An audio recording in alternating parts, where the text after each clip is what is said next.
Today on Monkey Life, Allison and Jeremy are in for a surprise when they go to the rescue of two Capuchin monkeys. The calls that I'm hearing coming from the house are marmosets. I don't think it's going to be Capuchin monkeys. Baby Owen gets more adventurous. She's definitely inquisitive about everything. And there's mayhem at the Bachelors when the chimps refuse to play with Gypsy.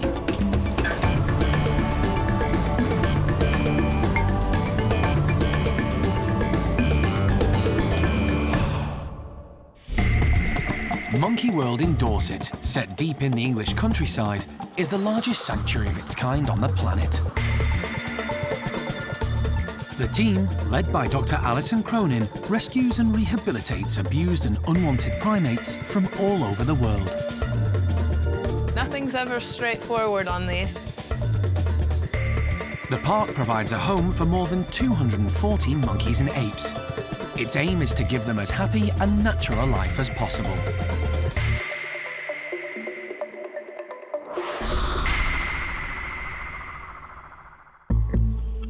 It's an early start for Alison and animal manager Jeremy Keeling. They've had a call from the police in Merseyside who urgently need their help. We're headed up north to Liverpool, where I believe, because we're never quite sure what we're going to find two capuchins in a small cage inside of a sitting room, along with, I think, a bulldog that's on site and potentially a raccoon in a shed. So, never really know what to expect, but as always, we'll try and pick up what pieces we can. The British pet trade is a constant source of concern. The team is continually being asked to rehome unwanted or neglected monkeys. Many owners simply don't know how to look after them. This is going to be a tricky rescue. The police think there may be trouble. It's in a little bit of a tense time and in a not so great area, as there's been a few incidents there. So there's going to be quite a group of police coming with us, I think, to make sure everything goes smoothly. The rescue is being coordinated by Wirral Wildlife Officer Rachel Kruger. What we've got is information's been received that there is 6 children at the address in a council house with 2 dangerous wild animals. These people don't have permission to have primates in the house. If indeed they're full-grown capuchin monkeys, we're talking about a primate that's about 5.5 kilos maybe, and a male is well armed with big canine teeth. So if any of you were in the room and they got out and they looked aggressive, you want to stand back and let Jeremy and I handle it. It'll make it go a lot smoother for the monkeys. I'm just hoping that we don't upset the children too much by taking away the family pets. But we've got to be conscious that they are dangerous wild animals and they do represent a risk to those children. Follow the big carrier. In the UK, it is legal to keep primates as pets, but unlike zoo-kept animals, there are few laws governing their standard of care. So many monkeys end up being kept in appalling conditions and suffer physically and mentally.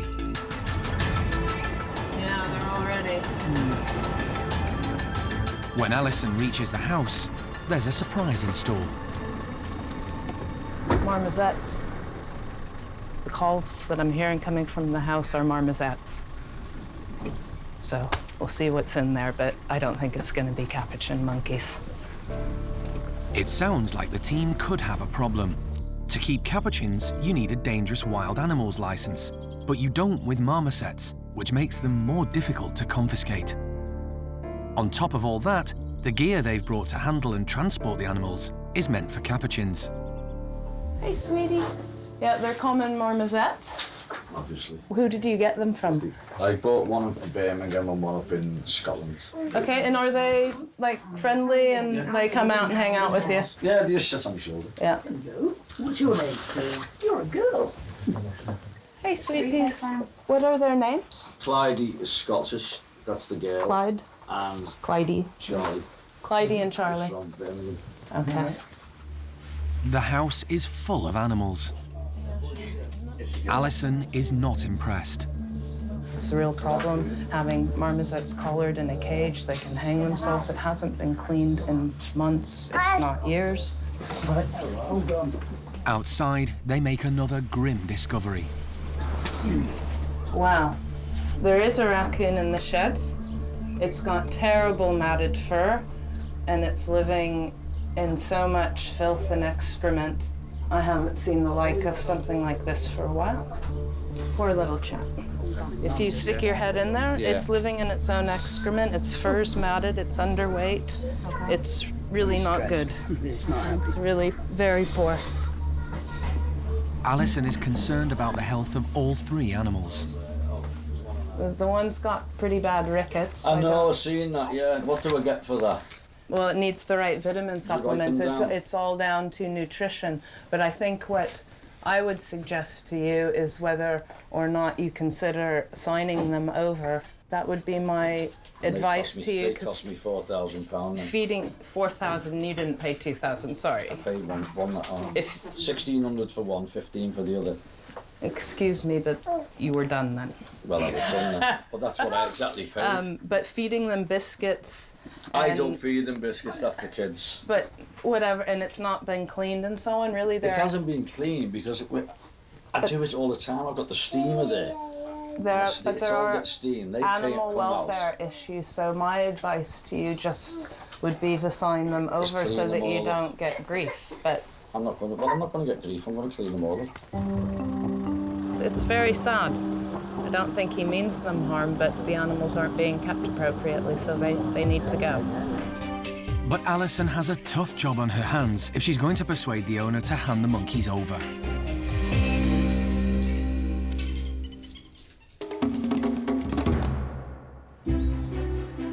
Back at the park, the chimp team are preparing a surprise for the all-male group known as the Bachelors. Some of the boys do have a tendency to be a bit lazy, so the team are filling their enclosure with fun things to encourage them to get a bit more exercise. And, as chimps are largely governed by their stomachs, they're making sure there are plenty of treats too.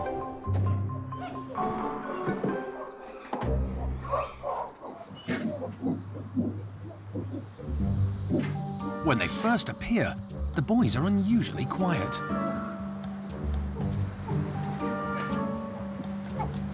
The higher-ranking members of the group quickly get their hands on the goodies, but there's none of the normal squabbling. In Buxom's case, it could be because he's stuffed his mouth full of pears. Paco, too, is keen to gobble down as much food as he can before the others notice. Leader Butch is one of the brighter chimps and soon realises the plastic balls may not look very appetising, but they're filled with tasty yoghurt. These more dominant chimps are only really interested in the food, which leaves the way clear for the others, led by Charlie, to have some fun.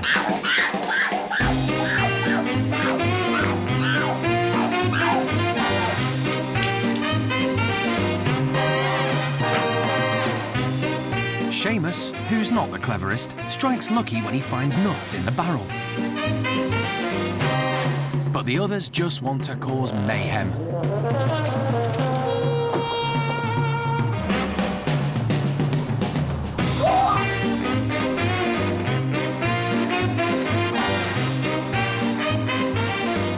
Troublemaker Gypsy wants Sammy to play, but he's more interested in finding the food than mucking around. He tries his luck with Jimmy, but that turns out to be a bad idea. So he goes back to annoy Sammy.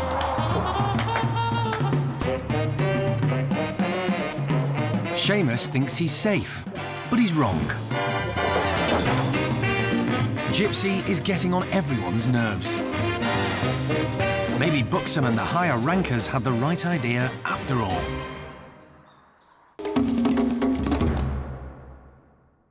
Back in Liverpool, the police have discovered the owner of the Marmosets has broken his tenancy agreement by keeping the animals, so they can confiscate them after all, despite his protests.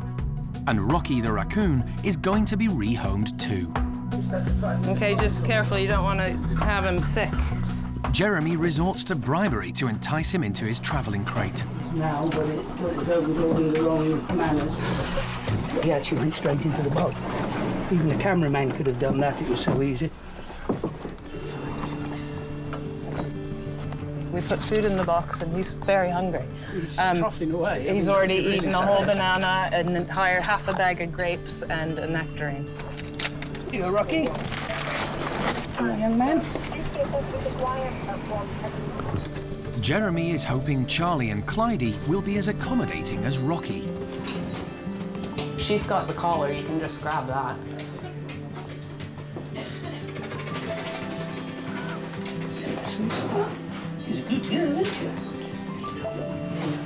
The crate is large because it had been intended for a capuchin, so there's plenty of room for both Charlie and Clydie. She's right in the door.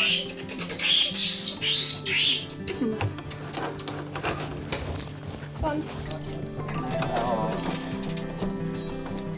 So the pair are in together. We've got them fresh water. He's already eating banana, so I think he's quite pleased to be having some more regular food. Marmosets have to be fed an appropriate diet and given vitamins to make sure they get all the nutrients they need. What a day, you know? Just goes to show there can be anything living next door to you right now in this country. And it's just tragic because these animals needed saving, and I want to get them health checked now. So back to the park ASAP.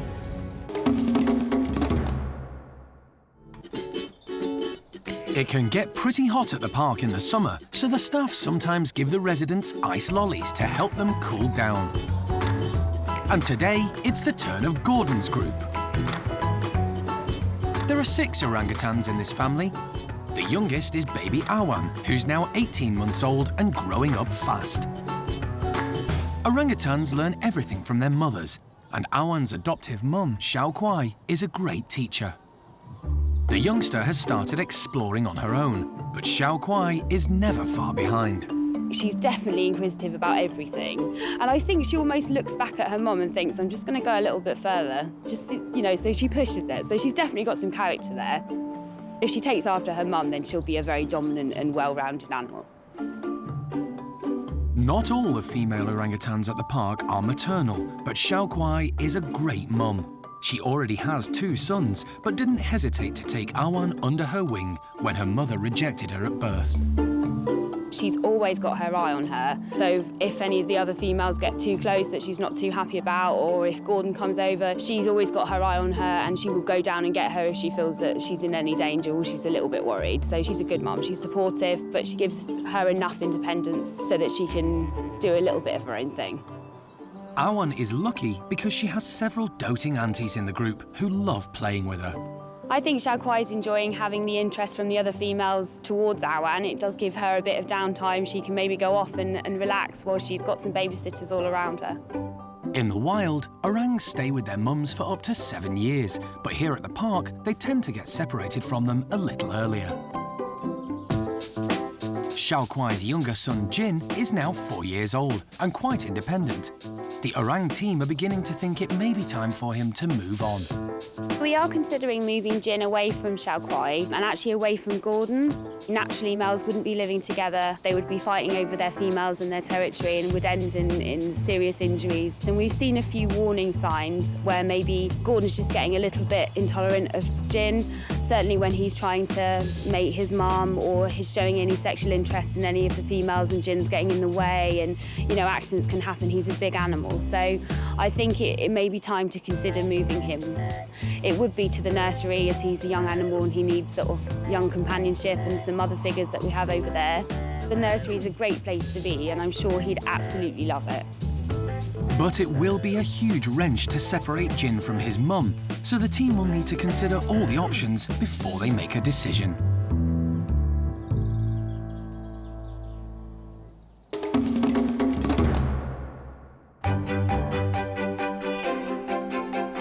At the Stumpy house, the macaques are being their usual grumpy selves.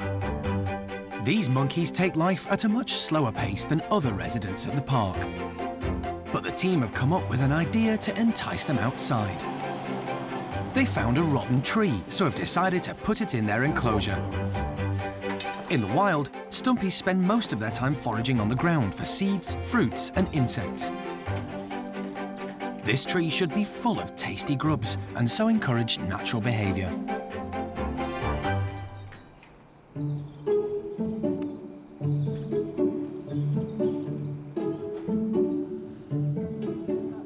Phil is the first to spot the tree, but ugly monkeys, as they're affectionately known here, have a strict hierarchy, and he's at the bottom, so he keeps his distance.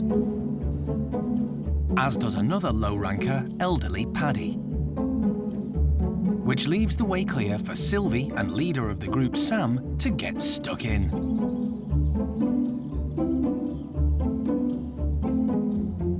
Phil has now been joined by Jonathan, who's also low in the pecking order. It could be a while before they get their turn. Stumpys are surprisingly dexterous, so Noreen has no problem grabbing hold of tiny insects. Meanwhile, Miriam and Sylvie are using their big cheek pouches to stuff as much as possible into their mouths. They won't eat it all now. They use their pouches to store food for later. Sam has moved away to enjoy his stash and is soon followed by Miriam. But greedy Sylvie is still hard at it. She'll eat anything and doesn't seem to care that there'll be nothing left for the others. Paddy decides to give up.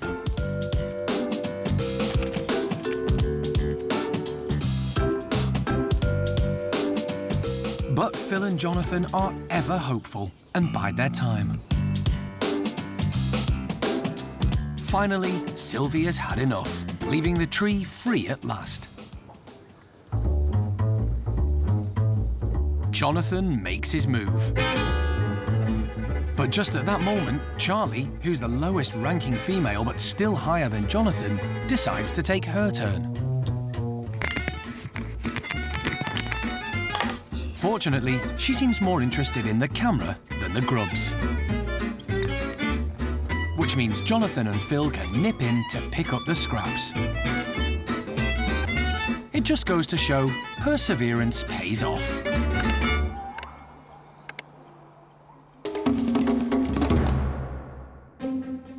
Allison and Jeremy are nearing the end of their long drive back from Liverpool. The team that's expecting them at the park has just received the news that they're bringing back marmosets instead of capuchins. But that's caused a problem, and they've had to find some emergency accommodation for Charlie and Clydie. We've had a brand new marmoset complex built especially kind of for this purpose. Unfortunately, that's completely full now. So at the moment, the only space that we have to put these two new arrivals is in this cage temporarily up here in our hospital. Wait on him. As with all newcomers, they're weighed straight away so their progress can be monitored. They are only 700 grams between the two of them, so... They're worryingly underweight. The team want the marmosets to spend the night in their specially prepared cages, but they're understandably unsettled. There you go. And the other one? Yep. Charlie is out, but Clydie is more apprehensive. I think she's at the doorway. Oh. There you guys go. Good lads, really good. On closer inspection, Alison can see what a dreadful condition they're in. One of them has very bad break. I guess it might be her very bad bent tail. He claims that he would take them outside, and I think that's why she's got the collar, but she's got a worse tail than this one, so. The team's main focus is on Charlie and Clydie, but they do still have Rocky to deal with. Rocky, the raccoon. I mean, we're not Raccoon World, so Rocky, we're gonna have to find a home elsewhere. We think we've got a place sorted in Kent, so I'm really pleased for him. He's really sweet. So it looks like a happy ending for Rocky, but Charlie and Clydie are of more concern. Jeremy is keen to take off Clydie's filthy collar, but there's a surprise in store. It's just the belt buckle. Yeah, just undo the belt. Pregnant. I thought I was going to say she looks the same. So let's get the collar off and put her back. I know, lovely. The collar has been put on very tightly. That's tight. I've got it. This will have made it easy for Clydie's previous owner to catch her, but will have been very uncomfortable for the pregnant marmoset. You won't, don't you? I don't care. That's going to feel so much better, darling. Yeah. There you go, lovely. Feel it coming. Okay. Yeah.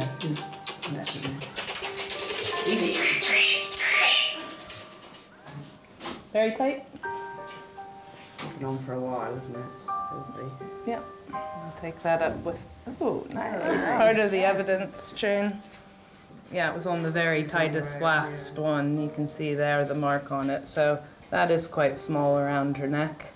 I don't know. I don't know what to say. The whole British pet trade is so appalling, and the animals are so neglected and mistreated, and even if these people liked their marmosets, the conditions were so bad. They've got rickets, she's pregnant, what were they gonna do with offspring? I don't know.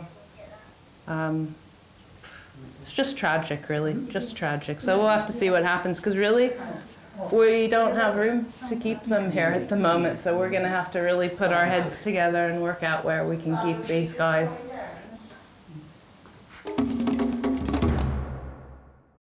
Next time on Monkey Life. Concern for Charlie and Clydie when they undergo health checks. His tail is clearly very painful. The female's upper jaw is broken. You couldn't get worse. And Bueno Jr. gets his first lesson in how to be a woolly monkey. Hi, Lavar.